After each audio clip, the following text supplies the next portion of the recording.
জলপাইগুড়ি মুক্তাঙ্গন নাট্যগোষ্ঠীর 10তম বর্ষ উদযাপন উপলক্ষে এবং জলপাইগুড়ি ব্লাড ব্যাংকের রক্ত সংকট মেটাতে মুমূর্ষু রোগীর কথা মাথায় রেখে রক্তদান শিবির অনুষ্ঠিত হল রবিবার বান্ধব নাট্য সমাজের মিনি হলে। জলপাইগুড়ি সরকারি মেডিকেল কলেজের অধীনে সদর হাসপাতাল ব্লাড ব্যাংকের চিকিৎসক সহ প্রতিনিধিরা এদিনের শিবির পরিচালনা করেন। প্রতি বছরের মতো এবছরও রক্তদান শিবিরের আয়োজন করা হয়। অনেকে স্বতঃস্ফূর্তভাবে এদিন রক্তদানে এগিয়ে আসেন। এদিন উদ্যোক্তাদের তরফে রক্তদাতাদের হাতে শংসাপত্র এবং চারাগাছ তুলে দেওয়া হয়।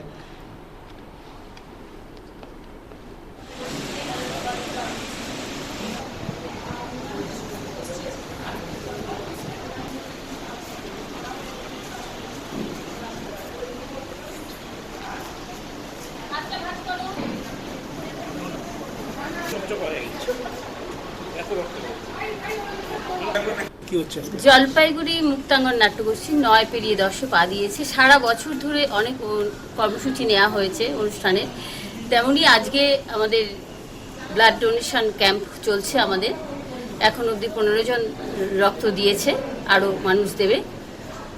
আমরা 5ই জুন বিশ্ব পরিবেশ দিবস উপলক্ষে আমরা গাছ বিতরণ করব। আজকেও আমরা যারা রক্ত দিয়েছে তাদের হাতে একটি করে গাছ তুলে দিয়েছি এবং গাছকে সন্তানের মতো লালন পালন করতে উদ্যোগ নিচ্ছি। বললাম এই সময় তো যে ব্লাড ব্যাংক একটা রক্তের ইয়া থাকে, সংকট থাকে, কি বলবেন এখন তো মানে দিন দিন তো। হ্যাঁ, আমরা সারা বছর ব্যাপী শোনা যায় যে ব্লাড ব্যাংকের রক্তের সংকট, মুমূর্ষু রোগী রক্ত পায় না সময় মতো।